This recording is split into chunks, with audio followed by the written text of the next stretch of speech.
Parang isang eksena sa teleserye at pelikula.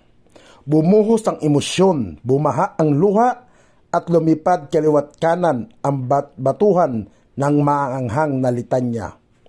Panalong panalo ka sa pag-arte, Inday Sara. Isama mo na yan si Atty. Zuleika Lopez bilang Best Supporting Actress. Pumunta na kayo doon sa Hollywood para tanggapin ang mga awards ninyo sa pag-arte. Mga putang ina ninyo.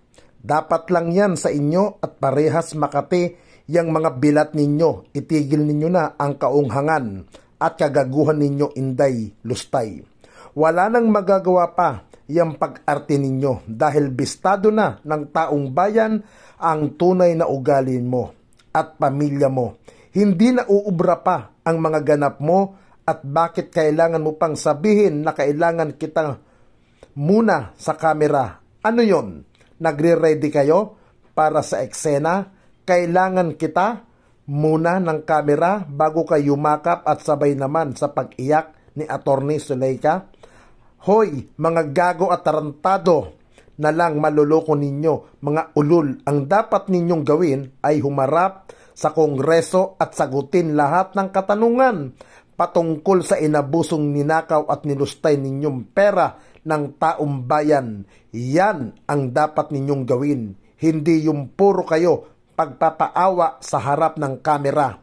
So, ano palang ginagawa ninyo kapag nasa likod na ng kamera? Nagtatawanan, nag-iisip paano makakatakas, nagpaplano paano pabagsakin ang Administrasyon Marcos, nagpaplano para sa pagpapatay kay President Bongbong. Inday Sara, tama na, buwang ka na, luka-luka, gaga, tanga. Binabalik na ng tadhana lahat ng kagaguhan ginawa ninyo noong panahon ng tatay mong baliw. Lahat kinawawa ninyo, inalipusta, inabuso, ginago at pinulitika. Lahat yan kayo dumadanas ngayon. Sabi nga nila, panapanahon lang yan. At kayo ang nagkamit ngayon ng jackpot. Kayo ang lumalaro ngayon sa bonus round. Kaya enjoy mo lang lahat yan dahil susunod na niyan ay ang kulungan na. Sa ngayon, mag-enjoy muna kayo dyan sa ospital. Pasalamat nga kayo at andyan pa kayo diniretso. Di kagaya ng ginawa ninyo noon kay dating Senator Leila de Lima. Di ba? Hindi din napatunayan na siya ay guilty sa mga kasong isinampa noon sa kanya. Pero, pinersa ninyo pa din maikulong. Hayan, ganyan na ganyan ang pinamaranas ng tadhana sa inyo. Dose of your wounds medicine. At Inday Lustay, itigil mo na din yang sobrang magmamatapang mo.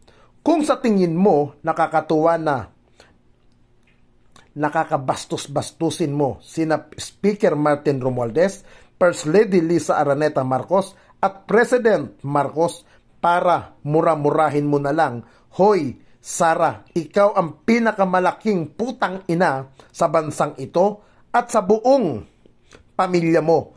Kayo ang mga salot at gago sa bansa natin. Kaya, dapat murahin at talagang magdididet threat ka pa.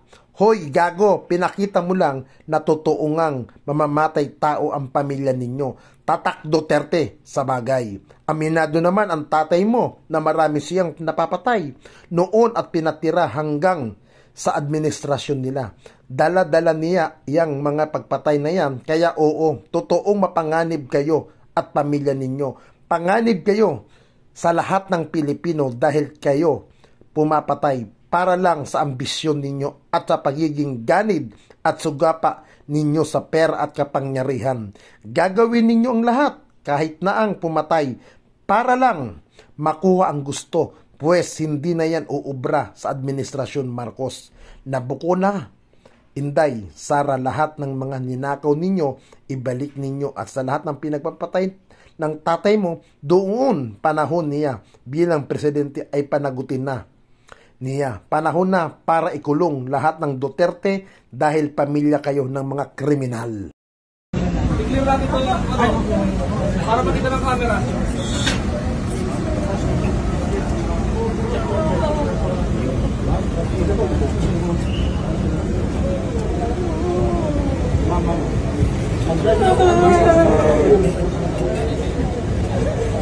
love you.